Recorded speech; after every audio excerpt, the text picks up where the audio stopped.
ఇదే మన ఊరి మార్ట్, అదే డీమార్ట్. డీమార్ట్కి షాపింగ్ కోసమే రాకూడదు, బోర్ కొట్టినా రావచ్చు, టైంపాస్ కోసమైనా రావచ్చు. మేమైతే కోతి పనులు చేయడానికి అయితే వచ్చాం. మా కోతి పనులు చూసేయండి. ఏం కొంటామో తెలియదు, ఎందుకు వచ్చామో తెలియదు. ఏ చెల్లి, ఏం చేస్తున్నావు? బోర్ కొట్టిందని డీమార్ట్కి వచ్చాం, ఏదో చిన్న కలరింగ్ అంతే. డీమార్ట్లో ఆకలేస్తే ఈ చింతపండు తీసుకొని అలా నోట్లో పెట్టుకోండి. ఏంట్రా రావట్లేదు? కనం ఏం లేదు. మంచి ఏ చెల్లి, ఒకసారి ఇది ఎలా ఉంటుంది? బాగుంటదని నేను ఇది వాడుతున్నాను. అయితే అస్సలు కొన్నా. అరే వెరట్కలి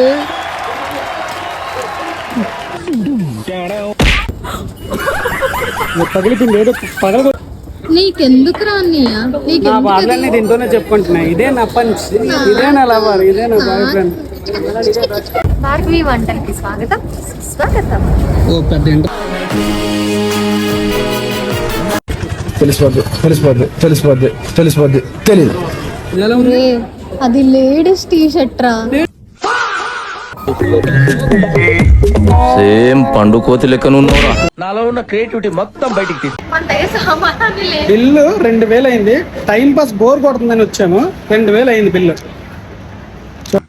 నేను ఇలా బుక్ అయిపోతాను కల్లో కొడితే డీమార్ట్కి రాకండి, కావాలంటే రీల్స్ చూసుకోండి. కానీ ఇలాగా అమ్మాయిలు తీసుకొని ఇంట్లో వాళ్ళు తీసుకొని అసలు డీమార్ట్కి రావద్దు అసలు.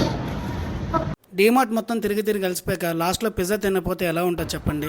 మీరు ఎప్పుడైనా ఈ పిజ్జా తిన్నారా? పిజ్జా అయితే నెక్స్ట్ లెవెల్.